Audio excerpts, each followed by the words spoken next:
Let's worship him. Let's give him glory. Let's praise the King of Kings and the Lord of Lords. Let him hear your voice. Tell him you love him. Tell him you appreciate him. Give him glory, give him honor, give him adoration. Bless the King of Kings and the Lord of Lords. Give him glory, give him honor. Praise him, praise him, praise him.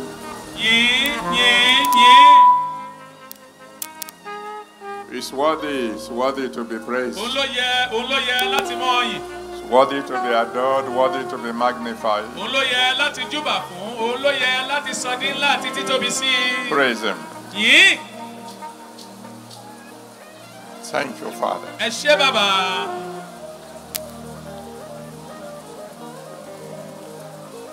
In Jesus' mighty name we worship. Lift your voice to the Almighty. And say, Father, arise today and fight for me. Open your mouth and cry unto me.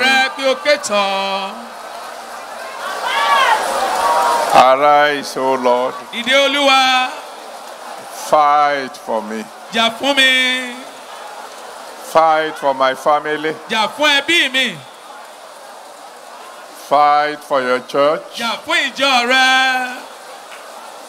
Fight for Nigeria. Arise, O Lord, and fight for me. Fight for my family. Fight for your church. Fight for Nigeria.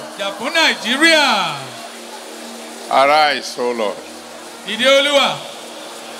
and fight for me.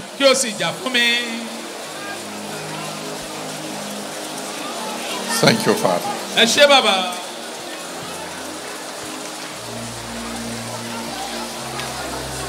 In Jesus' mighty name we have prayed. The God of Abraham, Isaac, and Jacob, Jehovah, the man of war.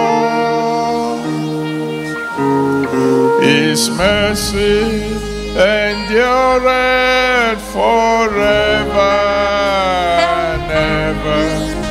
Oh, praise his holy name. Amen.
God of Abraham, God of Isaac, God of Jacob, The Lord of hosts. Olúwa àwọn ọmọ ogun. The Lord strong and mighty. Olúwa tó le agbára. The Lord mighty in battle. Tó lágbára lé ogun. The Lord who had never lost a war. Olúwa tí ò fìgbà kan pàdánù ogun rí. Glory be to your holy name. Ògo fún orúkọ mímọ́ rẹ. Accept our worship in Jesus' Ẹgbẹ́ name. ìjọsìn wa lé orúkọ Jésù. Today, Lord, Lónìí Ọlọ́run. for all your children who are gathered here, Fún gbogbo ọmọ rẹ tán kórajọpọ̀ níbí. and all those who are watching all over the world, Àtàwọn tán ń wò wá ní gbogbo àgbáńlá ayé. arise, O Lord. Dìde Olúwa. Fight our battles for us. Já ogun àti ìjà ayé wa fún wa. Give us victory. Fún wa ní ìṣẹ́gun. Give us permanent victory. Fún wa ní ìṣẹ́gun títí láé. Arise for our families. Dìde fún ẹbí wa. Arise for your church. Dìde fún ìjọ rẹ. Arise for our nation. Dìde fún orílẹ̀-èdè wa. Just arise, O Lord, Olúwa já dìde. and fight for us. Yóò sì jà fún wa. And give us permanent victory. Kẹ́ fún wa ní ìṣẹ́gun bántálẹ̀. In Jesus' mighty name we have prayed. Ní orúkọ ńlá Jésù ni a ti gbàdúrà. Amen. Àmín. And let someone shout hallelujah. Ẹgbẹ́ nìkan pé hallelujah. And then shake hands with 2 or 3 people. Bọ̀wọ́ lọ́wọ́ ẹni méjì mẹ́ta. Prophesy to them Sọ sẹ́lẹ̀ sínú ayé wọn. and say your victory will be permanent. Wípé ìṣẹ́gun yẹ yóò jẹ́ títí láé. Your victory will be permanent. Ìṣẹ́gun rẹ yóò jẹ́ bántálẹ̀. And then you may please be seated. Ó wá lè jọ̀wọ́ jókòó. We want to thank the Almighty God for making it possible for you to gather here this year. À ń dúpẹ́ lọ́wọ́ Ọlọ́run Olódùmarè. Ó jẹ́ ó ṣeé ṣe fún yín láti kórajọpọ̀ síbí yìí lónìí. You couldn't gather like this last year Ní ọdún tó kọjá, a ò lè kórajọpọ̀ bí eléyìí. because of election. Nítorí ti ìdìbò. We don't want anybody to think you have gathered together for a campaign. A ò fẹ́ kẹ́nikẹ́ni lérò pé ṣe la kórajọpọ̀ láti máa ṣe kàmpéènì fáwọn olóṣèlú. And today God will do double for you. Amen. Lónìí, Ọlọ́run yóò ṣe ìṣẹ́po méjì fún ọ. What you would have done last year Ohun tí ìbá ti ṣe ní ọdún tó kọjá. plus what he wants to do this year, Ní àfikún pẹ̀lú ohun tí yóò fẹ́ ṣe ní ọdún yìí. he will give you double today. Yóò fún ọ ní ìṣẹ́po méjì lónìí. Deuteronomy chapter 28, Ìwé Deuteronomy orí kejìdínlọ́gbọ̀n. verse 1 to 2, Ẹsẹ̀ kìíní sí ìkejì and then verse 7. àti ẹsẹ̀ keje. Deuteronomy 28, Ìwé Deuteronomy orí kejìdínlọ́gbọ̀n. verses 1, 2, and 7. Ẹsẹ̀ kìíní ìkejì àti ìkeje. And it shall come to pass, if thou shalt hearken diligently unto the voice of the Lord thy God, to observe and to do all his commandments, which I command thee this day, that the Lord thy God will set thee on high above all nations of the earth. Amen. Yóò sì ṣe bí ìwọ bá farabalẹ̀ gbọ́ ohùn Olúwa Ọlọ́run rẹ láti máa kíyèsí àti ṣe àṣẹ rẹ̀ gbogbo tí mo pa fún ọ lónìí. Ǹjẹ́ Olúwa Ọlọ́run rẹ yóò gbé ọ ga ju gbogbo orílẹ̀-èdè ayé lọ. And all these blessings shall come on thee Amen. and overtake thee, Amen.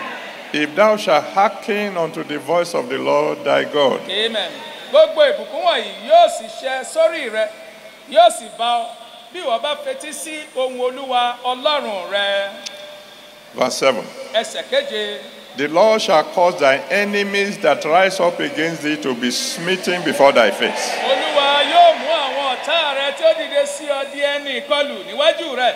They shall come out against thee one way and flee before thee 7 ways. Ó jáde sí ọ ní ọ̀nà kan, wọ́n ó sì sá níwájú rẹ ní ọ̀nà méje.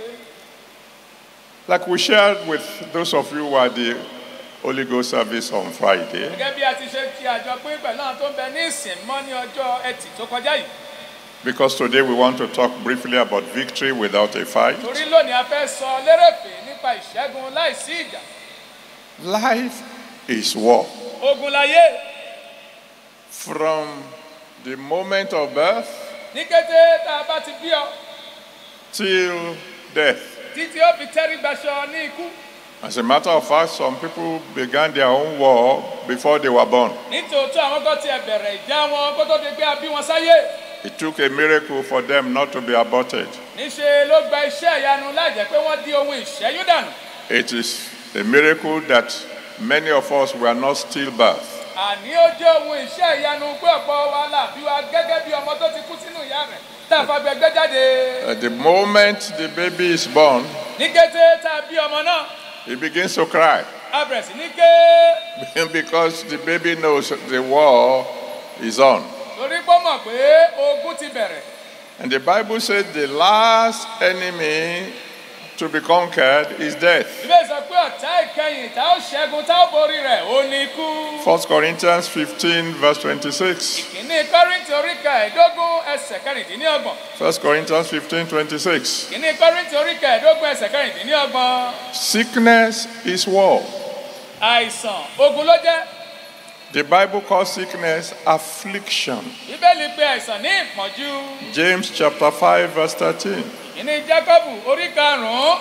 Jákọ́bù orí karùn-ún ẹsẹ̀ kẹtàlá. James 5 verse 13. Jákọ́bù orí karùn-ún ẹsẹ̀ kẹtàlá. The doctors will tell you Àwọn oníṣègùn yóò sọ fún ọ that God himself knows in advance pé Ọlọ́run ti ká lára rẹ̀ mọ̀ ṣáájú ìgbà tí àkókò. that there might be an occasion for your body to fight. Wípé ó ṣeé ṣe fún ara rẹ láti jà. And so he built warriors into your blood. Ó wá mú àwọn jagunjagun, ó kọ́ wọn sínú ẹ̀jẹ̀ rẹ̀. They call them leukocytes. Wọ́n ń pè wọ́n ní líkósáìtì. Anytime something goes wrong with your body, Nígbàkigbà tó nǹkan bá báfo pẹ̀lú àgọ́ ara rẹ̀. the warriors inside began to fight. Àwọn ológun inú ẹ̀jẹ̀ wọ́n bọ́ sójú iṣẹ́ wọn mọ́ ìjà. It is in the process of fighting Bí wọ́n sì ti ṣe ń jà yìí. that the temperature begins to rise. Bẹ́ẹ̀ la Róòmù wá gbóná bí ilé-iṣẹ́ búrẹ́dì. When there is a cut, Nígbà tí a bá lani lábẹ́ tàbá farapa. the blood will rush there Bẹ́ẹ̀ ni ẹ̀jẹ̀ yóò sáré lọ síbẹ̀. to prevent infiltrators from coming in. Láti mú àwọn tó fẹ́ sá wọlé bí àìsàn mìíràn láti wọlé láti dí wọn lọ́wọ́. And very quickly, the blood will try to provide a shield. Lójú ẹsẹ̀, ẹ̀jẹ̀ yìí yóò fẹ́ mú ogun tá à ń pè ní àṣà bí òwú yóò fẹ́ fi díbẹ̀. So that's why they call it blood clot. The blood will want to clot Eléyìí là ń pè ní ẹ̀jẹ̀ tó dì, ẹ̀jẹ̀ rẹ yóò fẹ́ dì. to Láìsàn mìíràn má bàa prevent wọlé. invaders from coming in. Láti má fàyè gba àwọn àìsàn mìíràn láti wọnú ẹ̀jẹ̀ rẹ. It is when the soldiers inside can no longer cope Nígbà tí àwọn ọmọ ogun inú ẹ̀jẹ̀ tó ń bẹ nínú náà lè kápá ohun tó ń ṣe ẹ́ mọ́. that's when we say the fellow broke down. Nígbà náà la sọ pé ní wó palẹ̀. Business is war. Ogun ni Every day you go to the market, gbogbo ojoojúmọ́ tó ń lọ sọ́jà. you want to sell. O fẹ́ tà. Several others also want to sell. Bẹ́ẹ̀ làwọn mìíràn náà gbọ́dọ̀ àwọn tó fẹ́ tà. Serious competition all the time. Ìfagagbága ní gbogbo ìgbà èyí tó gbòjì kan. As a matter of fact, Proverbs chapter 22 verse 7. Nítòótọ́ ìwé òwe orí kejìlélógún ẹsẹ̀ keje. Proverbs 22 verse 7 Ìwé òwe orí kejìlélógún ẹsẹ̀ keje. says the rich rules over the Ó poor. ní àwọn ọlọ́rọ̀ a máa ṣàkóso àwọn tálákà. You'll be amazed how many rich people don't want the poor to become rich. Kàyéfì yóò ṣí ọ́ tó bá wo ọ̀pọ̀ àwọn ọlọ́rọ̀ ọlọ́lá tí ò bẹ̀kẹ́ lòmíì gòkè àgbà kan náà di ọlọ́rọ̀ láyé. You'll be amazed at those people who want you to remain poor. Kàyéfì yóò ṣí ọ́ fún iye àwọn irúfẹ́ ẹni bẹ́ẹ̀ tó fẹ́ kó wà nípò tálákà. One fellow said once, Ẹnìkan fìgbà kan àná wípé if everybody becomes rich, bí gbogbo èèyàn bá di ọlọ́rọ̀, who is going to be house help? ta ni yóò máa sìrù tí yóò máa ṣọmọ ọ̀dọ̀ àpèránṣẹ́ fún wa? I asked him, Ó wá bi léèrè. will you want your own child to be a house help? Wọ́n ń retí kí ọmọ rẹ kó dọ́mọ ọ̀dọ̀ bí? They couldn't answer my Kò lè question. dáhùn ìbéèrè mi. I decree this morning, Pa á láṣẹ lóòrọ̀ yìí. all those who want you to die poor, Gbogbo àwọn tó fẹ́ kó kú sípò akírẹ̀tẹ̀ òṣì. God will surprise them. Ọlọ́run ọ̀run yóò yà wọ́n lẹ́nu. Àmín. When you consider all those people, Nígbà tá a bá gbé gbogbo àwọn èèyàn wọ̀nyí yẹ̀wò, who are constantly speaking about your ways, God's own ways of making you rich. Àní tó ń sọ ní ìgbàdégbà ní ti ọ̀nà rẹ tí ọ̀nà tí Ọlọ́run fẹ́ Tí kó wọ́n ń tako, who are speaking tí wọ́n ń against. sọ lòdì sí ọ̀rọ̀ tí Ọlọ́run fẹ́ kó dà kó jẹ́ láyé. You will observe that all of them are rich people. Ó wà á rí i pé gbogbo wọn pátá ọlọ́rọ̀ ni wọ́n. They have made it, they Àwọn want tí you ṣe to rere, stay down. wọ́n fẹ́ kí wọ́n jẹ́ ní ilẹ̀ síbẹ̀. But this morning, Ṣùgbọ́n lóòrọ̀ yìí. God will give you victory. Amen. Ọlọ́run ló fún ọ ní ìṣẹ́gun. Now, life is war. Ogun láyé. And when you go to war, Nígbò bá sì lọ sógun. there are possibilities. Ó ṣeé ṣe ń bẹ. Either you win or you Bóyá o borí lose. àbò pàdánù. If you are fighting against God, Tó o bá ń bọ́ lọ́rùn ìjà. then you know you have lost even before you begin. Ó mọ̀ pé kógun àti ìjà yìí tó bẹ̀rẹ̀, ó ti pàdánù rẹ̀ náà. In Exodus chapter 14, Nínú Ẹ́sọ́dù orí kẹrìnlá. you can read the story from the beginning to the end. O lè kà á láti ẹsẹ̀ kìíní dé ìparí. Exodus 14, Ẹ́sọ́dù orí kẹrìnlá. from the beginning to the end. Láti ẹsẹ̀ kìíní dé ìparí. Pharaoh warred against Israel. Ìjẹ́ Fáráò bá àwọn ọmọ Ísírẹ́lì jagun. And the Bible says God fought for Israel, Àní Bíbélì sọ pé Ọlọ́run jà fún Ísírẹ́lì. fought against Egypt. Ó jà lòdì fún Íjíbítì. And Egypt lost the battle. Bẹ́ẹ̀ ni Íjíbítì pàdánù ogun náà. The second thing is that God can be neutral. Ohun kejì ni pé Ọlọ́run lè má dá sí i kó fọ́ lẹ́rán kó mọ àwòrán. God is not fighting against you, Ọlọ́run ò bọ́ ọjà. but is neutral. Bẹ́ẹ̀ ló ń dákẹ́ tó ń wòṣe rẹ̀. If it's neutral, Tó bá dákẹ́ tí ò sọ nǹkan kan. you will lose. Ó pàdánù ogun. In Judges chapter 16, Ní àwọn onídàájọ́ orí kẹrìndínlógún. from verse 18 to 21, Láti ẹsẹ̀ kejìdínlógún sí ìkọkànlélógún. Judges 16, Ìwé onídàájọ́ orí kẹrìndínlógún. 18 to Ẹsẹ̀ 21, kejìdínlógún sí ìkọkànlélógún. God did not fight against Samson. Ọlọ́run ò bá Sámsọ́nì jà. He merely left him alone. Ó hàn fílẹ̀ lónìkan. And the result is the enemy finished him. Àní àtúbọ̀tán ni pé àwọn ọ̀tá bá tiẹ̀ jẹ́. I've told you Mo before, ti sọ fún yín tẹ́lẹ̀. my father used to tell me Bàbá mi á máa when he fẹ́ was kókó sọ fún alive. mi nígbà tó ń bẹ láyé. He said, when the lion wakes up in the morning, A ní ìgbà tí kìnìún bá jí lóòrọ̀. he prays a prayer. A gbàdúrà kan. God, Ọlọ́run o, show me the animal I will eat today. fi ẹran tí ń jẹ lónìí hàn mí. And then leave the two of us alone. Òwò àbà méjèèjì lẹ̀. Don't help me. Má ràn mí lọ́wọ́. Don't help him. Má ràn án lọ́wọ́. He knows that if God would just leave that animal alone, Ó mọ̀ pé bí Ọlọ́run bá fi ẹran yìí lẹ̀ láì dá sí i. it's a finished Ó ti food. di ẹran ọ̀jẹ̀ fóun. If the devil is ever to pray, Tí Èṣù bá fẹ́ gbàdúrà rárá. thank God he won't pray.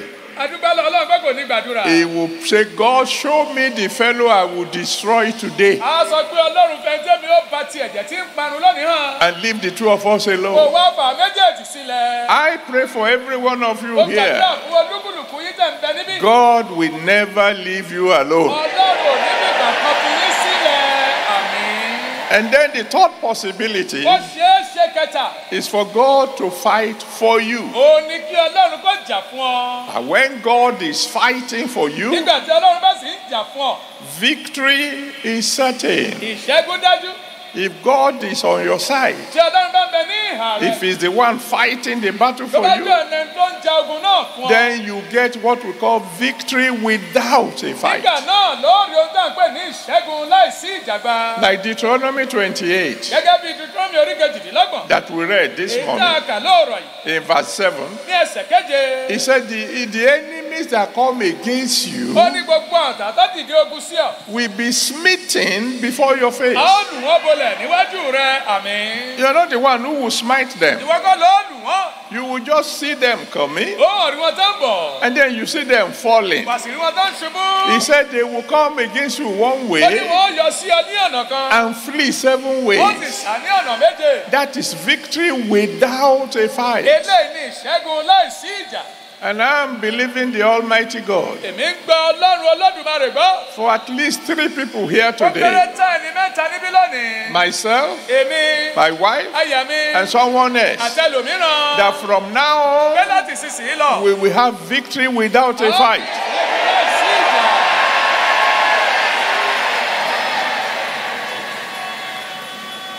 God can give you healing without medicine.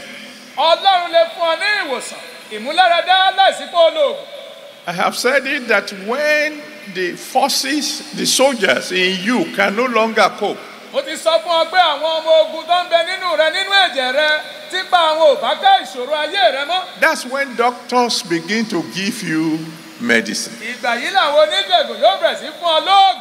The medicine is to aid the soldiers inside to fight the invaders. Iṣẹ́ ògùn yìí ni láti ran àwọn ọmọ ogun tó ń bẹ nínú láti bá ẹni tó wá gbójú ogun kọ́ ọjà. But the Almighty God can heal you without medicine. Ṣùgbọ́n Ọlọ́run Olódùmarè lè wò ọ́ sàn láìsí ògùn. In 2 Kings chapter 5, Ní àwọn ọba kejì orí karùn-ún from verse 1 to 14, láti ẹsẹ̀ kìíní sí ìkẹrìnlá. 2 Kings 5, Àwọn ọba kejì orí karùn-ún from verse 1 to ẹsẹ̀ 14, kìíní sí ìkẹrìnlá. God told Naaman, Ọlọ́run sọ fún Námánì, just obey me. ẹ gbọ́ràn sí mi lẹ́nu. Go and wash 7 times, Lọ ríra rẹ bọ Jọ́dánì nígbà méje. and your leprosy will be gone. Ẹ̀jẹ̀ rẹ yóò sì bá fo. He obeyed God Ó gbọ́ràn sí Ọlọ́run completely. lágbọ̀tán. Like Deuteronomy 28 verse 1 said, Gẹ́gẹ́ bí Deuteronomy orí kejìdínlọ́gbẹ̀sẹ̀ kìíní ti wí. Owó tó ti ẹ̀wà náà kú pọ̀. then we obeyed and took the money to the church. Agbọ́ràn sì mówó náà lọ sílé ìjọsìn. The following Sunday, Ní ọjọ́ ìsinmi tó tẹ̀lé. Papa said the workers should wait. Bàbá ní ká àwọn òṣìṣẹ́ dúró. We waited, Adúró. and he said,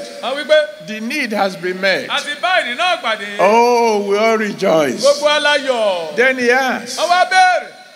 by the way, how many of you close your account like I said? Ẹ̀yin mélòó lẹ lọ gbowó ibi mo ti wí? I raised my hand. Mo nawọ́ mi sókè. My wife raised her hand. Aya mi nawọ́ rẹ̀ sókè. I looked round. Mo wọ̀ yíká. There was nobody else. Kò sẹ́lòmíràn. So I began to say, Mo wá ń sọ wípé oh, it looks as if I had received madness with this religion. ó dà pé mo ti gba wèrè mẹ́sìn yìí o. And God spoke to me. Ọlọ́run bá mi sọ. He said, son, Ó lọ́mọ mi kùnrin. you are not mad. Ó yá wèrè. I'm setting you up Ó ń gbé ọ kalẹ̀. so that when I take you to where I'm going to take you, Tó bẹ́ẹ̀ nígbà tí bá mú ọ lọ síbi tí mo fẹ́ mú ọ lọ. nobody will be able to query me. Kò ní sẹ́ni tí ó máa fẹ̀sùn kàn mí. There's somebody here today. Ẹnìkan bẹ níbí lónìí. God will set you up for a breakthrough. Ó dìde fún àlùyọ ńlá. And then God Ọlọ́run can give you ó lè fún ọ deliverance without a struggle. ní ìdáǹdè láì jẹ́ kó o ṣe làálàá. In Mark chapter 1, Nínú Máàkù orí kìíní. from verse 23 to 27. Ẹsẹ̀ kẹtàlélógún sí ìkẹtàdínlọ́gbọ̀n. Mark 1, 23 to 27. Máàkù orí kìíní ẹsẹ̀ kẹtàlélógún sí ìkẹtàdínlọ́gbọ̀n. The Bible said Jesus came into a temple. Bẹ́ẹ̀ sọ pé Jésù wá sínú tẹ́ḿpìlì. There was a man there with an unclean spirit. Ọkùnrin kan ń bẹ níbẹ̀ pẹ̀lú ẹ̀mí àìmọ́. And with just one word, Ó sọ kìkì ọ̀rọ̀ kan. and the demon departed. Bẹ́ẹ̀ lẹ̀mí èṣù dágbére tó lọ. There was no struggle. Kò í ṣe pé ó ń ba jìjàkadì. There was no deliverance man praying all night. Kò sí ẹni tó ń ṣe ìdáǹdè àti ìtúsílẹ̀ tó gbàdúrà ní gbogbo òru. The man with an unclean spirit himself, he didn't even fast. Àní ẹni tó ní ẹ̀mí àìmọ́ yóò tilẹ̀ gbà ìwẹ̀. He didn't pray. Kò gbàdúrà. He didn't come to Jesus and say, I'm in bondage, set me free. Kò tọ̀ Jésù wá pé mò ń bẹ nínú ìgbèkùn tú mi sílẹ̀. God volunteered freedom for him. Ọlọ́run yọ̀ǹda ó mọ̀ọ́mọ̀ fún ní òmìnira. He got victory without a fight. Ó rí ìṣẹ́gun rẹ̀ gbà láìsí ìjà. This man had been coming to church only God knows for how long. Ọkùnrin tí wá sí ilé ìjọsìn Ọlọ́run ló mọ iye ọdún tó ti fi ń wá. But a day came, Ọjọ́ kan jókòó dé. and your day will come today, Ọjọ́ rẹ̀ yóò dé lónìí. when he was set free without a struggle. Nígbà tá a tú sílẹ̀ sọ́dọ̀ òmìnira láìsí làálàá. There's another example Àpẹẹrẹ mìíràn wà in Acts chapter 12, nínú iṣẹ́ àwọn àpọ̀stẹ́lì orí from kejìlá verse 5 to 11. láti ẹsẹ̀ karùn-ún sí ìkọkànlá. Acts 12 from verse 5 to Àwọn 11. àpọ̀stẹ́lì orí kejìlá ẹsẹ̀ karùn-ún sí ìkọkànlá. The Bible tells us Bíbélì sọ fún wa. that Peter was in prison Nígbà Pétérù ń bẹ́nu túbú. and he was going to be killed the following Wọ́n morning. sì máa pa á ní ọjọ́ kejì lóòrọ̀. He was tied to 2 soldiers. A dè é ní gárísà ní àwọn ọmọ ogun méjì. The doors of the prison were firmly shut. Bẹ́ẹ̀ la ṣẹ́ ilẹ̀kùn túbú tá a ṣán pa. There were guards outside the door. Àwọn ẹ̀ṣọ́ ń bẹ lẹ́yìn ilẹ̀kùn. The enemies were sure Ó dá àwọn ọ̀tá lójú. there is no way he could escape. Pé kò sọ́nà tó fi lè sálà. But Peter was sleeping. Pétérù sùn. He wasn't praying. Kò tilẹ̀ gbàdúrà. He wasn't sweating. Bẹ́ẹ̀ ni ò lágùn. He was in a very deep sleep. Ó sùn ní àsùn fọnfọn. And then the Lord of hosts came in. Olúwa àwọn ọmọ ogun wọlé wá. The door opened. Ilẹ̀kùn ṣí. The Lord of hosts came in Olúwa àwọn ọmọ ogun wọlé. and had to wake up Peter. Ó láti lu Pétérù pẹ́pẹ́. He woke him up. Ó jì. The chain fell off. Bẹ́ẹ̀ ni ẹ̀wọ̀n já. The soldiers were fast asleep. Àwọn ọmọ ogun náà ti sùn fọnfọn. And he was to dress up. Ó yá múra gbẹ́gbẹ́gbẹ́sọ̀ rẹ̀ wọ̀. The Bible said he thought he was dreaming. A ní bí ẹ̀sọ́ pé ó lérò pé òun lálàá. Because when they got to the outside doors, Nígbà tó dé ilẹ̀kùn tó bọ́ sí òde the ìlú. doors opened on their own Bẹ́ẹ̀ ni accord. ilẹ̀kùn ṣí tìka lára wọn. I would love to prophesy to somebody here Mo today. fẹ́ sọ tẹ́lẹ̀ sínú ayé ẹnìkan bí lónìí. Those who are tying you down, Àwọn tó ti dì ọ́ mọ́lẹ̀. they will fall asleep. Wọ́n ó sùn fọpọlọ. Amen. Every chain Gbogbo ẹ̀wọ̀n ṣẹ́kẹ́ṣẹkẹ̀. binding your Tó hand, di ọwọ́ rẹ. binding your Tó feet, di ẹsẹ̀ rẹ. shall drop off today. Yóò jábọ́ lónìí. And on your way out of here, Bó o ti ń jáde lọ kúrò nínú gbọ̀ngàn yìí. every door that has been shut against you Gbogbo ilẹ̀kùn tá a ti sẹ́ mọ́. shall open on their own Ó sì accord. tìka lára wọn. I'm sure I've told you the story Mo before. rò pé mo ti sọ ìtàn yìí fún yín tẹ́lẹ̀. We were having a Holy Ghost Congress in Oshogbo. À ń ṣe ìsìn ẹ̀mí mímọ́ ní ìlú Òṣogbo. And at the stage we were doing Bible study. Ní wá ń ṣe ẹ̀kọ́ Bíbélì. And I was going around supervising. Mo wá ń lọ káàkiri láti máa yẹ̀ wọ́n wò. And then I saw some people gather around a young boy. Mo wá rí àwọn èèyàn tó ń dòrì yí ọmọ kékeré kùnrin kankan. And this young boy had a big problem. Ọmọkùnrin ní ìṣòro ńlá. Since the day he was born, Láti ọjọ́ tí a ti bí. he had this urge to go into fire. Pé ìṣe máa ń ṣe bí ìgbà tí nǹkan bẹ́ẹ̀ tí wọnú náà. He was attracted to fire. He wanted to Ó go fẹ́ into bẹ́ fire. sínú iná nígbàkigbà bá ti rí iná. So the parents discovered very early, Àwọn òbí ṣàwárí lákòókò.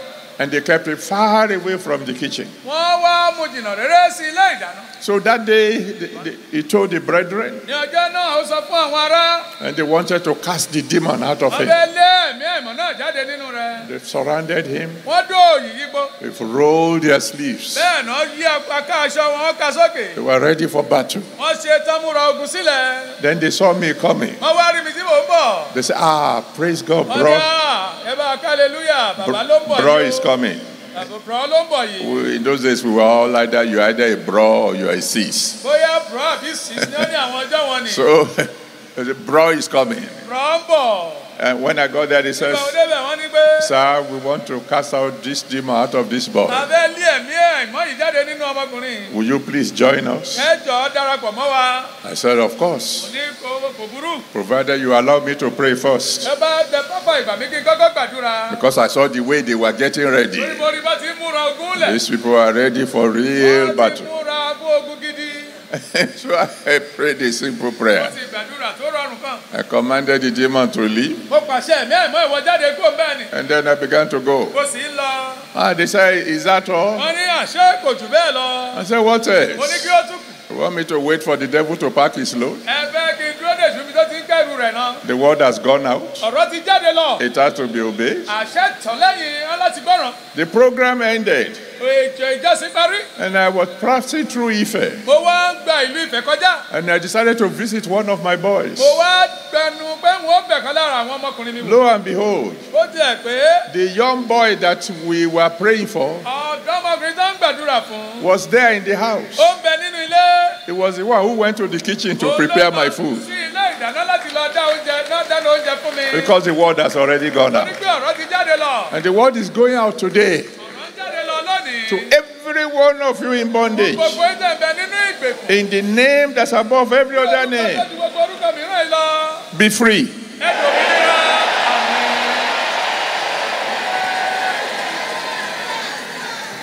God can give you marriage without a struggle. Ọlọ́run lè fún ọ ní ìgbéyàwó láìsí làálàá ń bẹ̀. He can give you fruit of the womb without a struggle. Ó lè fún ọ ní ọmọ tìrẹ láìsí kó ṣe làálàá. How do I know? Báwo mo ṣe mọ̀? In Genesis chapter 24, Nínú Genesis orí kẹrìnlélógún. you can read from verse 1 to the end. Ẹ lè kà á láti ìbẹ̀rẹ̀ títí dé òpin. Genesis 24 from verse 1 to the end. Genesis orí kẹrìnlélógún ẹsẹ̀ kìíní dé ìparí. Isaac was enjoying himself, Ìyá kí n gbẹ́dùn ara rẹ̀. just doing his father's Ó business. ṣe okòwò bàbá rẹ̀. He didn't know the father had made a plan Kò tí ẹ rò pé bàbá ti lọ ṣètò kan. and sent somebody to go and get a wife for him. Ó sì rán nìkan láti lọ wá aya fún. The Bible says Bẹ́ẹ̀ni pé Isaac went for a stroll Ísákì jáde ó ṣeré lọ lọ́jọ́rọ̀. and then saw some people coming. Ó wá rí ọkọ̀ tó ń bọ̀. Among them was a woman, Láàárín wọn ni obìnrin kan wà. beautiful lady. Tó rẹwà jọjọ bí egbin. And the beautiful lady said, "Who is that man there?" Ọbẹ̀ obìnrin yìí ń bẹ̀rẹ̀ pé tálákùnrin níbẹ̀. They said, "That's your Wọ́n husband." lọ́kọ̀ ọ̀rẹ́ rèé. Oh, so she came down from the Ó horse. sọ̀kalẹ̀ látọrí ẹṣin. And the next thing you know, Ohun tá a máa tún gbọ́ ni pé Isaac was married. Ísákì ti láya. No struggle at Kò all. sí làálàá kan. He went for a stroll. Ó hàn yan ká ni. Now you've come for a stroll this morning. Lọ́rọ̀ yóò yan wá síbí báyìí ni. And your future partner Ẹni alábàágbé ọjọ́ ọ̀la rẹ ni. will surface very, very soon. Ó yọ sí ọwẹ́rẹ́. In 2 Kings chapter 4, Ní àwọn ọba kejì orí kẹrin. from verse 8 to 17. Láti ẹsẹ̀ kẹjọ sí ìkẹtàdínlógún. 2 Kings chapter 4, Àwọn ọba kejì orí kẹrin. from verse 8 to 17. Ẹsẹ̀ kẹjọ sí ìkẹtàdínlógún. The Bible tells Bíbélì us sọ fún wa. of the great woman of Shunem. Obìnrin ńlá Ṣúnémù ni. She wasn't expecting the fruit of the womb anymore. Kò retí ọmọ mọ́. She had said, "God had blessed me. Ó ní Ọlọ́run ti bù sí fún He's òun tó made me bẹ̀gẹ̀. great. A ti ń ṣe dáadáa. I'm rich Mo lọ́rọ̀. and well connected. Mo mọ̀yàn. If the only thing I don't have is a child, no problem." Àní ohun kan tó wò ní ni ọmọ kò burú náà bẹ́ẹ̀ ni So ò bàjẹ́. when the man of God said, Nígbà tí èèyàn Ọlọ́run wí pé 9 months from now you will have oṣù a son, mẹ́sàn-án sí ìgbà yìí ó gbọ́ ọmọkùnrin lọ́wọ́. he told the man of God, "Don't deceive me. Ó sọ pé èèyàn Ọlọ́run má tàn mí jẹ. Don't bother me. I'm satisfied." A ó ti tẹ́ mi lọ́rùn, má dààmú mi, má yọ mí lẹ́nu. But 9 months later, Wọ́n lọ́yìn oṣù mẹ́sàn-án. she was carrying a baby boy. Bẹ́ẹ̀ ló ń gbé ọmọkùnrin làǹtì kan. I have good news for those of you Mo ní ìròyìn ayọ̀ fún yẹyìn wọn. trusting God for the fruit of the Ṣé womb. ojú Ọlọ́run fún èso inú? Because you are here this Torí kò morning. ń bẹ níbí lọ́rọ̀ yìí. By the end of this year, Nígbà tí òpin ọdún yóò fi dé, you'll be carrying your children. ó máa gbé ọmọ ọmọ rẹ lọ́wọ́. Àmín. Take note, I didn't say you will carry your child. Mi ò fiyèsí pé wòsàn gbọ́gbọ́ ọmọ kan o. I said you'll be carrying your Ó máa children. gbé àwọn ọmọ rẹ. I've told you the story before. Mo ti sọ ìtàn yìí fún yín ní ìgbà kan àná. We had a program. Bá a ṣètò ìjọsìn. Believe me honestly, we had the program here Níbí gan-an la ti ṣètò ìjọsìn náà. several years ago. Ọ̀pọ̀ ọdún sẹ́yìn, We were about to finish. a fẹ́ ṣetán. And I said everybody should ask God for something special. Mo ní kí olúkúlùkù béèrè ohun pàtàkì lọ́wọ́ Ọlọ́run. And there was this lady there Bẹ́ẹ̀ la rọ́ ọmọbìnrin yìí níbẹ̀ who said to God, tó wí fún Ọlọ́run. I just want you to know, Mo fẹ́ kí o mọ̀ o. I will serve you all the days of my Mo fi life. gbogbo ọjọ́ ayé mi tó kù sí I'm ọ́. not going to bother to ask you for anything Mo anymore. ní béèrè ohunkóhun lọ́wọ́ rẹ mọ́. Because when I can have a child, Torí gbà mo lè bímọ. I asked for a Mo husband. béèrè fọ́kọ. One didn't show up. Bẹ́ẹ̀ ni kò yọjú wá. Now I can't have a child. Lẹ́yìn wo lè bímọ mọ́. But I don't bother you Mo anymore. fẹ́ yọ ọ́ lẹ́nu mọ́.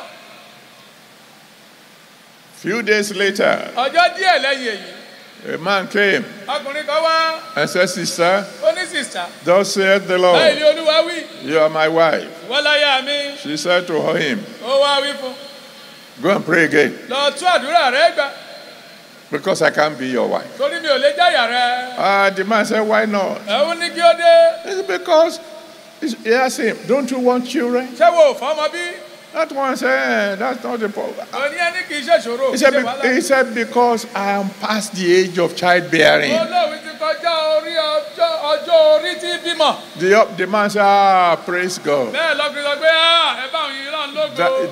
You must be the man, the one. Ìlọ́gán lẹni tọ́lọ́hún yàn fún mi. Because I already have children. Torí pé òun ti bí àwọn àwọn ọmọ. My wife died. Aya òun kú. I am not looking for more children. Èmi ò wá ọmọ mọ́. I'm looking for somebody who will help me take care of those I've already got. Mò ń wá ẹni náà tí yóò dúró bí ìyá fún ọ tí mo ti bí yóò máa bá mi tọ́jú wọn. To cut a long story short, Ká mọ́rọ̀ náà lè réfè. they got married. Wọ́n ṣe ìgbéyàwó. The first month after marriage, after marriage, lẹ́yìn ìgbéyàwó. the woman conceived. Bẹ́ẹ̀ ni bọ́ọ̀lù wọnú àwọn. And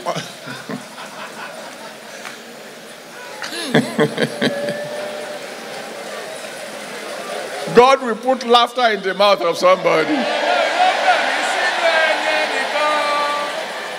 And when she was going to deliver, Nígbà tí ó lọ bímọ. a set of twins, Ìbejì. 2 boys, Ọkùnrin làǹtì méjì. in the name that's above every other name. Orúkọ tó ju gbogbo orúkọ lọ. Those of you who are single, Ẹ̀yin tẹ́ ẹ wà nípò àpọ́n. this year, Ní ọdún yìí. the wedding bell shall ring Aago ìgbéyàwó yóò lù nínú ilé yín. for you. Fún ọ. Those of you who are trusting God for the fruit of the Ẹ̀yin womb, náà wojú Ọlọ́run fún èso tinú. in the name of the one who said, be fruitful Kọ ẹni náà tó gbé ẹ máa bí sí i. and multiply, Bẹ́ẹ̀ sì mọ́ rẹ̀ sí. this year, Ní ọdún yìí. at least a set of twins for Ó you. kéré jẹ́ ìbejì fún yín. Àmín. And then God can promote you Ọlọ́run lè gbé ọ̀gá without a struggle. láìsí pé o ṣe làálàá. God can promote you without a struggle. Ọlọ́run lè gbé ọ̀gá láìsí pé o ṣe làálàá. Consider Joshua chapter 1, Yẹ̀wò Jójú orí kìíní from verse 1 to 8. láti ẹsẹ̀ kìíní sí ìkẹjọ. Joshua 1 from verse 1 to 8. Jóṣúà orí kìíní ẹsẹ̀ kìíní sí ìkẹjọ. Joshua was a servant Àpèránṣẹ́ ni Jóṣúà of ti Moses. Mósè. He was just a house help. Àní ọmọ ọ̀dọ̀ kan ló ń ṣe fún Mósè. Then Moses died. Mósè kú. And if anybody was thinking about becoming a successor of Moses, Tá a bá ń wo ẹnikẹ́ni tó ronú àti gba ipò Mósè. it wasn't Joshua. Ìṣe Jóṣúà ló tọ́ sí. He never dreamt it. Kò tí ẹ̀ fìgbà kan àlá lálá rẹ̀. That God called him Ọlọ́run pé é. and said, Moses is dead. Ó ní Mósè ìránṣẹ́ àwọn ti kú. Now you take over. Ó yá ìwọ bọ́ sí inú ibi iṣẹ́ tó ń ṣe lọ. I mean, Joshua trembled. Jóṣúà wárìrì. God had to tell him 3 times, Ọlọ́run bá ní ìgbà mẹ́ta sí i. be strong, Wọ mọ́kànlé. be of good courage. Tújúká. You will do the job. Ó ṣe iṣẹ́ náà láṣeyọrí. He did not plan for it. Kò tiẹ̀ pètèpèrò rẹ̀. 1 Samuel chapter 16, Ìní Samuel oríkẹ̀yìndógún. from verse 11 to 13. Láti ẹsẹ̀ kọkànlá sí ìkẹtàlá. 1 Samuel 16, Ìkíní Samuel oríkẹ̀rìndínlógún. 11 to 13. Ẹsẹ̀ kọkànlá sí ìkẹtàlá. You know the story. Ẹ̀yin mọ ìtàn náà. If anybody thought of becoming a king, Ẹnikẹ́ni bá ronú àti dọba. it is not David. Ìjẹ Dáfídì. Even the father would not present him. Bàbá ò tiẹ̀ kò ní fi sípò pé kó wá lọ dọ̀wò. But this boy was in the farm, Orí pé ọmọkùnrin ń bẹ nínú igbó. doing the will of his Ó father. ṣe ìfẹ́ bàbá rẹ̀. And suddenly, Lójijì, somebody came. ẹnìkan wá. David, Dáfídì. yes, Èyó, you are wanted at home. à ń pè ọ́ lé o. What for? Kí ló dé? I don't know. Èmi ò mọ̀. There's one old man there, Bàbá arúgbó kan ń bẹ̀. looks like a prophet. Ó dàbí wòlíì. He said, nobody will sit down until you come. Ó ní kò sẹ́ni tí ó jókòó títí ó fi dé. What have I done? Kí ni mo ṣe kí ẹ̀ṣẹ̀ mi? Well, when you get there, we will find out. Nígbà ó bá débẹ̀, á mọ wádìí. You know the rest of the Ẹ story. mọ bí ìtàn náà ṣe lọ. He woke up a shepherd boy. Ó jí bí ọmọ darandaran kan. He went to bed a king. Ó lọ sùn ní àṣálẹ́ bí ọba. There are some of you here today Ọ̀pọ̀ yín bẹ níbí lónìí. who are not expecting any promotion at all this Ẹ year. retí ìgbéga kan nínú ọdún ìbò tí wọ́n kéré In mọ́. the name of the one who promotes, Ní orúkọ ẹni náà tí gbé ní ìgà. even your promotion will be accelerated. Ìgbéga rẹ yóò yára ń lẹ̀ kọ̀ọ̀kan. I've told you the story of one of my relations Mo ti sọ ìkan lára àwọn ìbátan mi fún ọ. years ago. Ní ọ̀pọ̀ ọdún sẹ́yìn, He was a cashier ó jẹ́ ẹni tí bá wọn kawó in the bank. nílé ìfowópamọ́ kan. And somewhere here in Yaba. Níbì kan ní Yàbá ń bí. And the boss, the chairman, Alága ilé iṣẹ́. wanted to send somebody to Apapa to go and do something. Ó bẹ́ẹ̀ rẹ́ nìkan lọ sábàpá láti lọ ṣe nǹkan fún. And then he gave him I think 10 shillings in those days. àwọn owó Shillings. ìgbani tá a sì ń lo pọ́ùn ó fún 10 shilling. To go and take a taxi to go and do the job and come back. láti wọ ọkọ̀ tasí kó ṣe jẹ́ náà kó sì padà kankan. He waited, he couldn't see a taxi. ó dúró kò rí tasí. So he took a bus. ó wá wọ bọ́ọ̀sì. We used to call it Kia bus in à ń those pè days. kíákíá. And from Yaba to Apapa then was only 3 pence, one quarter of a shilling. ìdá mẹ́rin ṣílì ní owó ọkọ̀ láti Yaba sápàpá ní ìgbà náà. Anyway, he went and returned by bus for 6 pence, half ó a lọ shilling. ó bọ̀ ó yà lo ìdajì owó tó gbélé lọ́wọ́. And then he took the ó change wá mú ẹ́ṣẹ́ǹjì to the chairman. lọ sọ́dọ̀ chairman. Everybody in the office began to laugh at him. gbogbo èèyàn tó ń bẹ nílé ẹjọ́ náà bẹ̀rẹ̀ sí fi rẹ́rìn-ín. Stupid boy. ọ̀dẹ̀ What kind of Christian do you say you irú are? kìrìsìtẹ́nì wo ló ní ọ́. He gave you money for wọ́n transport. fún ọ lówó ọkọ̀. How you went, how you came back, that's your bó ti business. lọ bó ti bọ̀ yóò kàn wàhálà ènìyàn. He said, ó no. ló ti o. The boss said I should go by taxi. wọ́n ní wọkọ̀ tá a sí. I couldn't find mo sì taxi. rí tá a sí. I went by ó bus. sì wọ́kọ̀ èrò. This is the change. kéèjì rèé. They laughed at him. wọ́n bẹ̀rẹ̀ sí fi rẹ́rìn ẹlẹ́yà. Months passed. oṣù rẹ̀ gorí oṣù. And then all of a sudden, lójijì the boss decided ọ̀gá wa pinnu. that he was going to open a branch of the bank in Ilorin. wípé òun fẹ́ lọ sí ẹ̀ka ilé ìfowópamọ́sí ní ìlú Ìlọrin. And he said, who can I trust? ó wá wò pé tá mo lè fọkàn tán Who o. can I put in charge? tá mo lè sọ pé ó máa lọ ṣojú mi níbẹ̀. And he remembered the cashier. ó wá rántí kàṣíà. The cashier who will return change ẹni tó dá ṣéǹjì owó ọkọ̀ padà. over transportation owó ọkọ̀ tó is dá not padà. going to cheat me in òní Ilorin. rẹ̀ mi jẹ nílùú Ìlọrin yóò ṣojú sẹ́yìn mi. He woke up a cashier. ó jí gẹ́gẹ́ bí kàṣíà tí í kawó. By the time he went to bed, nígbà tí ó fi lọ sùn lálẹ́ ọjọ́ he náà. was manager of a branch. òun jẹ́ ọ̀gá ilé ìfowópamọ́sí. Promotion without a struggle. àní ìgbéga aláìsí làálàá. In the name that's above every other ní name. orúkọ tó ju gbogbo orúkọ mìíràn yìí lọ. There is somebody here. ìkan bẹ níbí. Even before the end of this month, kí oṣù yìí tó parí. we will hear your testimony.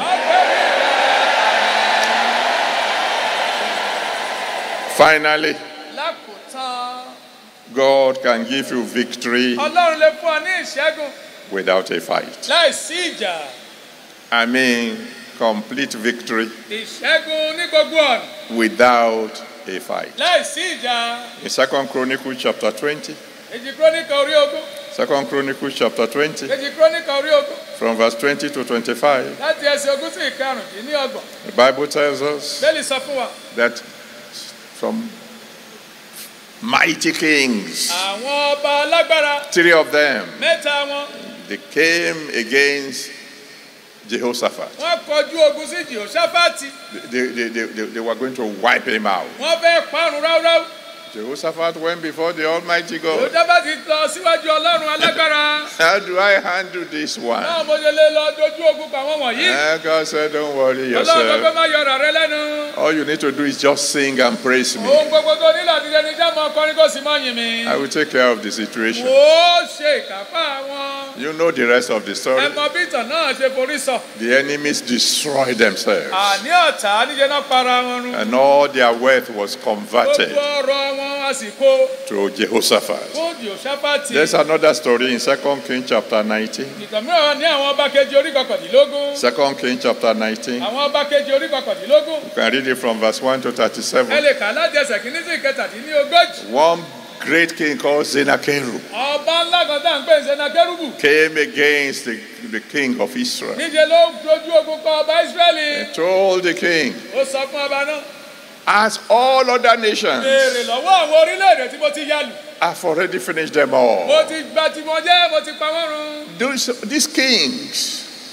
These kings, ọba yìí àwọn ọba àwọn wọ̀nyí, ọba wọ̀nyí. they even have their gods that we can see. wọ́n ní àwọn òòṣà wọn tá a lè rí. You have a God that nobody can see. ìwọ́n rí Ọlọ́run èyí tá a kò lè rí. They said, you are finished. ó ní tiẹ̀ ti tán báyìí. The Almighty God said, Ọlọ́run Olódùmarè gbé. don't worry.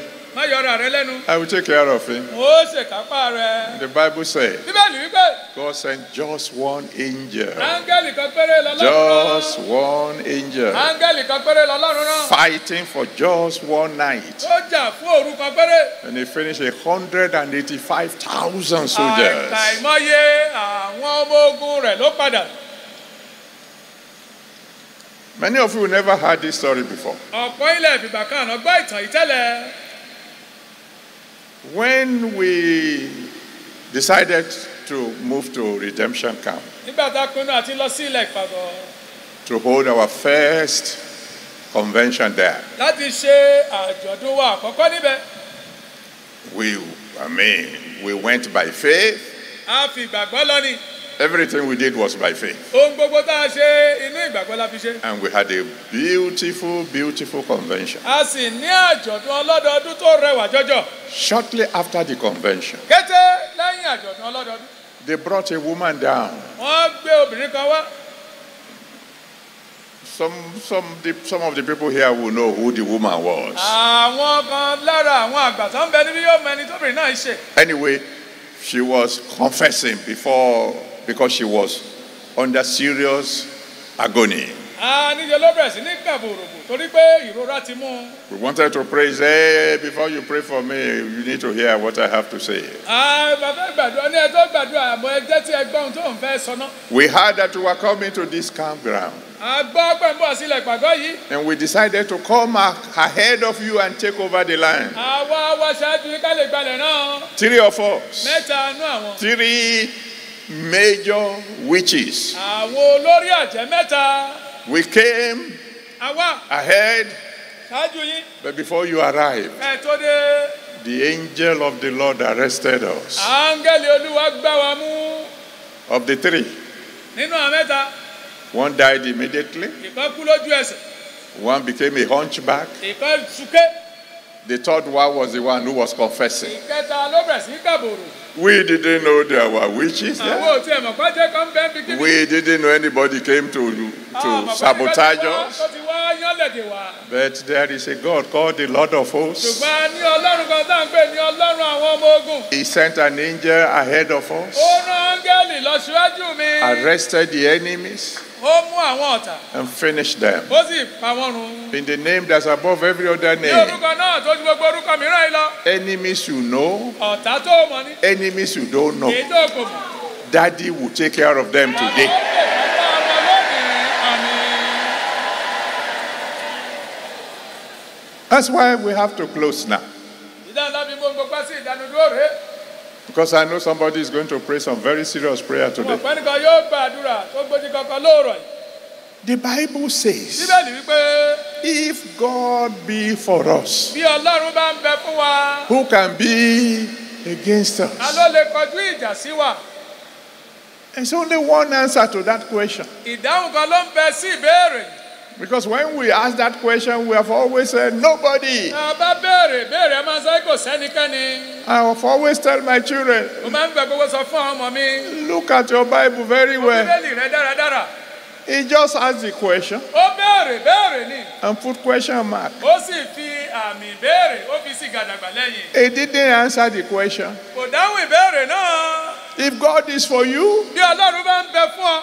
the devil can be against you. èṣù kò lè dojú ìjà kọ́. He said, you resist the devil will flee. ó ní ìwọ kọjú ìjà sẹ́ṣù yóò sì sá. If God is for you, bí ọlọ́run bá ń bẹ fún ọ. demons can be against you. ẹ̀mí àìmọ́ ò lè dojú ìjà kọ́. No. He said you have to cast them ó ní ká out. lé wọn jáde.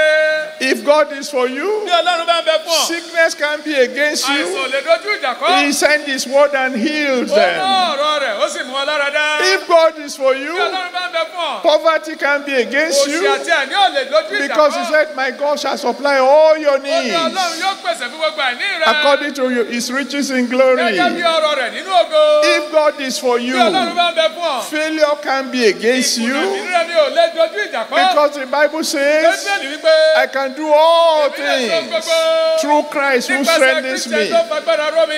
Then who can be against you? alẹ́ni náà tó lè wá dojú ìjà kọ́. No, not herbalists, kì í ṣe babaláwo. not witches and kì í ṣe wizards. oṣù àjẹ́ ilé yín. Because it is written, Lórí àkọ̀wé rẹ̀ pé. no weapon fashioned against Kò sóhun ìjà tí a ṣe you lòdì sí ọ. shall Tí ò prosper. ṣe rere. Hey, then who can be against Ẹlẹ́ni náà you? tó lè dojú ìjà kọ́. Only yourself. Ìwọ tìka lára rẹ. If God says, I want to help you, and you say you don't need help, Tí Ọlọ́run bá sọ pé mo fẹ́ ràn ọ́ lọ́wọ́ tó sọ pé ò nílò ìrànlọ́wọ́ fi í ṣe. it won't force you. Kò ní fipá mú ọ. If God says, let us be friends, Tí Ọlọ́run bá sọ pé jẹ́ àjọrẹ̀. and you say, no, you want to be his Ó sọ pé enemy, tí ogbó fẹ́ jọ̀tá rẹ̀. he will leave you alone. Yóò fi ọ́ lẹ̀. If he says, come unto me, Tó bá ní wá sọ̀dọ̀ mi. all ye that labor and are heavy Gbogbo ilé laden, ìdílé ta dẹrù wé lórí and I will ní. give you rest. Pé wọ́n fún yín ní ìsinmi. And you say, I don't want to Ó come, sọ pé ò fẹ́ wá. it won't force you. Kò ní fipá mú ọ. If he wants to give you victory without a fight, Má fẹ́ fún ọ ní ìṣẹ́gun láìsí ìjà. and you say you don't need him, Tó wá sọ pé ò nílò rẹ̀. he will leave you alone. Yóò fi ọ́ lẹ̀. And see how you can do it on your own. Ó wà fẹ́ wo bó ṣe ṣe é níwọ nìkan. I'm begging you this morning, Mo ń bẹ̀ ọ́ lóòrọ̀ yìí. if you have not yet surrendered your life to Jesus Christ, Tó o bá ti fìgbà kan àná yọ̀ǹda ayé rẹ fún Jésù Kristì. come and do so now. Wá ṣe bẹ́ẹ̀ lọ́gán báyìí nísinsìnyí. Because if he invites you, Tó bá pè ọ́. and you refuse his invitation, Tó o sì kọ ìpè rẹ̀. he will leave you alone. Yóò fi ọ́ lẹ̀. And the enemy will finish the rest. Bẹ́ẹ̀ lọ̀tà yóò máa yanjú tó kù. So if you want to give your life to Tó Jesus, bá fẹ́ parí rẹ fún Jésù. I'm going to count from 1 to Ó 15. ka òǹkà mi láti ọ̀kan dé mẹ́rùn-ún. Because of those of you who are in the gallery up there, Torí bẹ́ẹ̀ tẹ́ ń bẹ lókè. but you must begin to come forward Ẹ very máa bọ̀ wá quickly síwájú now. kọ́kọ́ báyìí nísinsìnyí. Come and surrender your life to Ẹ wá Jesus. yọ̀ǹda ayé yín fún Jésù. Let him save your Ó soul. gbọ́kàn yín là. If God is for you, Bí Ọlọ́run bá ń bẹ fún ọ. then you will get victory without a Ó fight. gba ìṣẹ́gun láìsí ìjà. I'm counting Ó now. ka òǹkà mi báyìí. 1, Ení.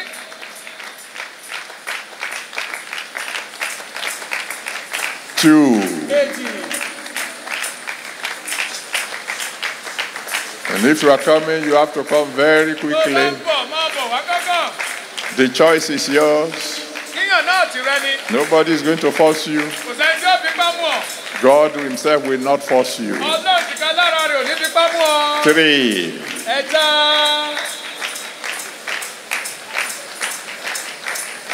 4. Ẹ̀rin. I think some people should be clapping, if only because you know you are going to have victory without a fight.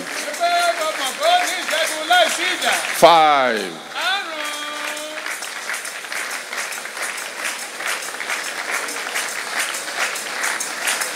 6, Ẹ̀fà.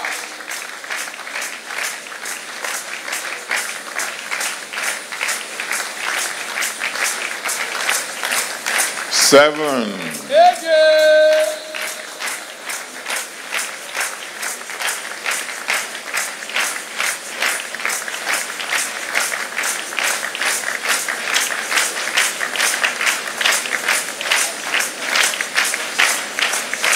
8, Ẹ̀jọ.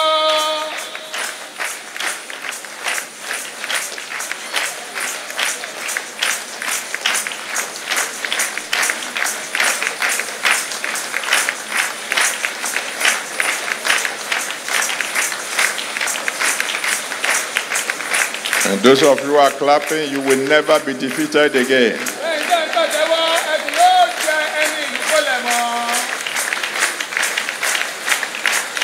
9, Ẹ̀sán.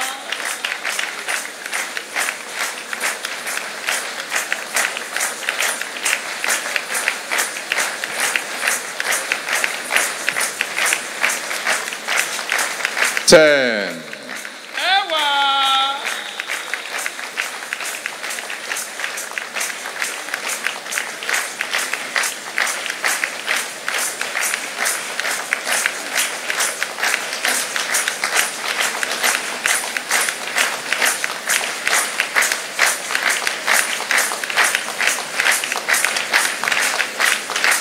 11, Ókànlá.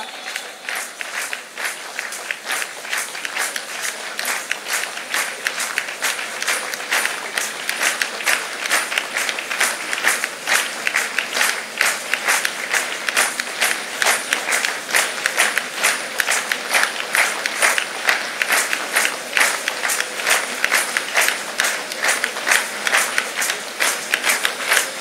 12. Èjìlá.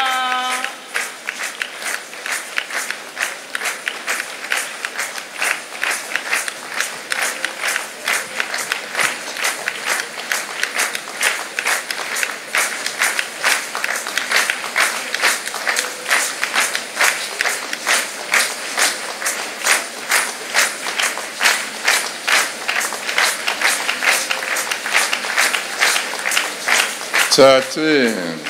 Ẹ̀tàlá.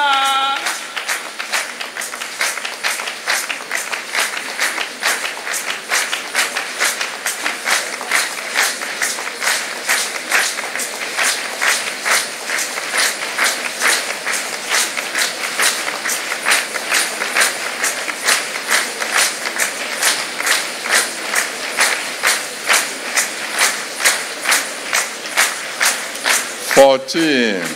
Ẹ̀rìnlá.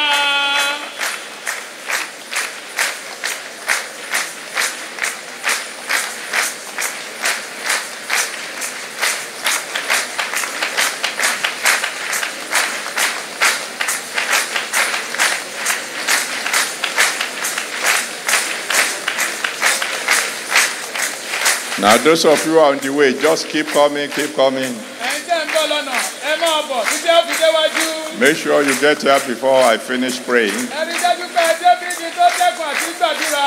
I will wait a little bit for you, Màá tẹsẹ̀ dúró díẹ̀ dè yín. but keep coming, keep coming. Ẹ máa bọ̀, ẹ máa bọ̀, ẹ máa bọ̀. Now those of you who are in front, Ẹ̀yin tẹ́ ti déwájú.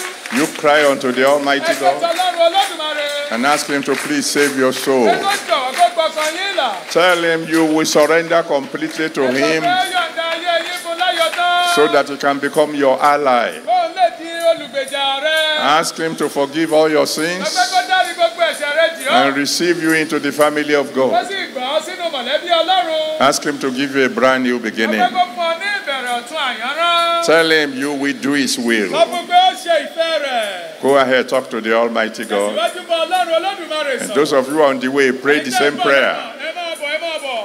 And pray the same prayer as you Ẹ máa come. gbàdúrà kan náà bẹ́ẹ̀ tí ń bọ̀ lọ́nà. And the rest of us, Iye wa tó kù. please let's stretch our hands towards these our Ẹ jẹ́ brothers náwó wa sí àwọn arákùnrin wa wọ̀nyí. and intercede for them Ká sì jí ìrẹ̀bẹ̀ fún wọn. and pray Ká gbàdúrà. that the Almighty God who saved our Bí Ọlọ́run souls Olódùmarè tó gbọ́kàn wá ìlà. will save their own souls Ló also. gbọ́kàn wa là bákan náà. Pray for them, brethren. Ẹ gbàdúrà fún wọn ará. Intercede for them. Ẹ jí ìrẹ̀bẹ̀ fún wọn. And those of you on the way, keep Ẹ̀yin tẹ́ coming, ń bọ̀ keep lọ́nà, ẹ coming. máa bọ̀, ẹ máa bọ̀, ẹ má dúró, ẹ máa bọ̀. Keep coming. I will pray Ẹ very máa soon. bọ̀, ẹ máa bọ̀. Make sure you get here before I finish praying. Rí dájú pé ẹ débí kí tó dẹ́kun àti gbàdúrà. I can see many of you on the way. Orí ọ̀pọ̀ ìtẹ̀sí ń bọ̀ lọ́nà. Just keep coming, keep Ẹ máa coming. bọ̀, ẹ máa bọ̀, ẹ máa bọ̀. This is your day of salvation. Ní ọjọ́ ìgbàlà rẹ̀. This is your day of Ní salvation. ọjọ́ ìgbàlà rẹ̀. Ask Him, Lord, have mercy on me, save my soul, Ẹ bèèrè pé Ọlọ́run ṣàánú fún gbọ̀kàn mi là. save my soul, Gbọ̀kàn mi là. and I will serve you for the rest of my life. Wọ́n sìn ọ́ fún ìtọ́pọ̀ ọdún ayé mi. Forgive my sins, O Lord, Dárí ẹ̀ṣẹ̀ mi jì mí Olúwa. and I will live the rest of my life for you. Wọ́n sì gbé ìtọ́pọ̀ ayé mi fún ọ. Keep coming, keep Máa coming. bọ̀, máa bọ̀, máa bọ̀, má dúró lọ́nà, má bọ̀. I can see you. Mo lè rí ọ tó sì ń bọ̀, má bọ̀, má Please, bọ̀. keep coming. I'll wait 10 seconds more. Màá dúró ìṣẹ́jú àyá kan sí i, má bọ̀. Thank you, Father. Ẹ ṣé bàbá. Glory be to God. Ògo ni fún Ọlọ́run. In Jesus' mighty name we have prayed. Ní orúkọ ńlá Jésù ni a ti gbàdúrà. Savior, I just want to thank you for your word. Olùgbàlà, mo dúpẹ́ fún ọ̀rọ̀ rẹ. I want to give you all glory and honor Mo fi gbogbo ògo àti ọlá fún ọ. for these people who have responded. Fún àwọn wọ̀nyí tó ti dáhùn sí ìpè rẹ̀. You promised, O Lord, Ẹ ṣèlérí Olúwa. that whosoever will come unto you, Fẹ́nikẹ́ni tó bá tọ̀ yín wá. you will no wise cast out. Èyí yóò tánù bó ti wù kó rí. Please, Lord, Ẹ jọ̀wọ́ Olúwa. receive them, Ẹ tẹ́wọ́ gbà wọ́n. have mercy on Ẹ them, ṣàánú fún wọn. save their soul, Ẹ gbọ́kàn wọ́n ìlà. wash them in your Ẹ blood, wẹ̀ wọ́n nínú ẹ̀jẹ̀ yín. write their names in the book of Ẹ gbọ́kàn life, sínú ìwé ìyè. and give them a brand new Ẹ fún ọ beginning. ní ìbẹ̀rẹ̀ ọ̀tun àyànrán. Please, Father, Ẹ jọ̀wọ́ bàbá. from now on, Láti ìsinsìnyí lọ. anytime they call on you, Nígbàkigbà tó bá kẹ́pẹ̀ yín. answer them by fire. Ìwé ìdílé dá wọn lóhùn. Thank you, my Lord. Ẹ ṣé Olúwa mi. And Father, Bàbá. I'm committing everyone here today to your Mo fi hands. gbogbo olúkúlùkù ọkọ̀ tó ń bẹ níbí lónìí lé ọ lọ́wọ́. As we cry unto you, Bí a ti kẹ́pẹ̀ yín. We want victories À ń fẹ́ ìṣẹ́gun. without a fight. Láìsí ìjà. Physically, Nítara. give us victory. Ẹ fún wa ní ìṣẹ́gun. Maritally, Ní tìgbéyàwó. give us Ẹ victory. fún wa ní ìṣẹ́gun. Financially, Ní tìṣúwọ́nà. give us Ẹ victory fún wa ní ìṣẹ́gun. over every force of darkness. Lórí gbogbo ipá àti agbára òkùnkùn. Give us victory Ẹ fún wa ní ìṣẹ́gun. over stagnation. Lórí ìdádúró sójú kan. Father, give us victory. Ẹ fún wa ní ìṣẹ́gun. Every prayer your children shall pray here today, Gbogbo àdúrà táwọn ọmọ rẹ ti gbà bí lónìí. before the sun sets, Lord, Oòrùn tó tó wọ̀ Olúwa. turn each one to a Ẹ sọ testimony. gbogbo wọn dàbí. Thank you, my Father and my Ẹ ṣé God. bàbá mi àtọlọ́run mi. In Jesus' mighty name we have prayed. Ní orúkọ ńlá Jésù ni a ti gbàdúrà. Amen. Àmín. Now, those of you who have come forward, Fún ẹ̀jẹ̀ tí wá síwájú. let me hear you shout Ẹ jẹ́ kí n hallelujah. gbọ́ kẹ́kẹ́ hallelujah.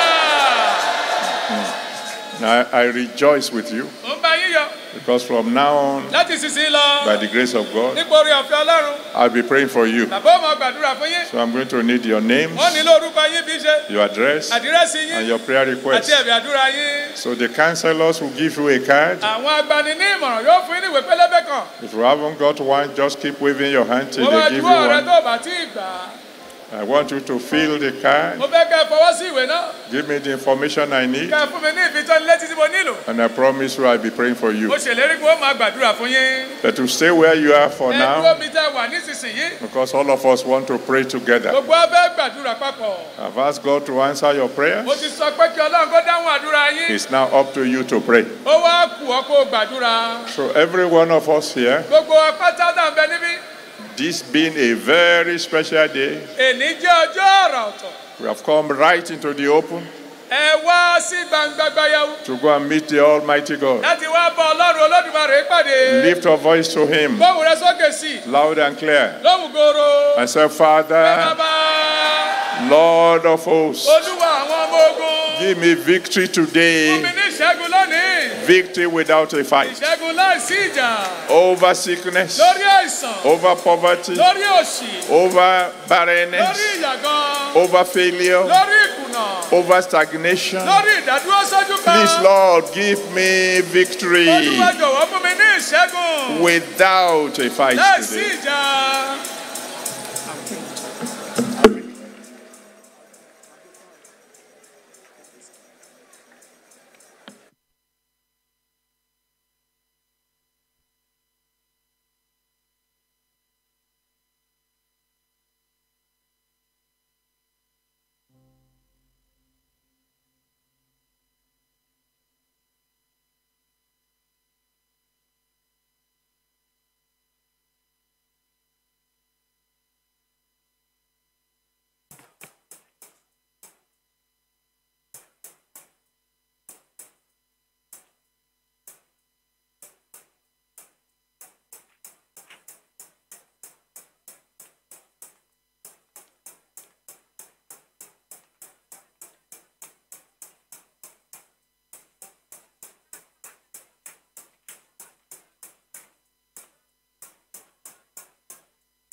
In Jesus' mighty name we have prayed.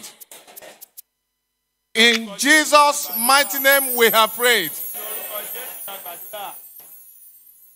On a particular day, ọjọ́ kan ní pàtó báyìí Naaman woke up a leper.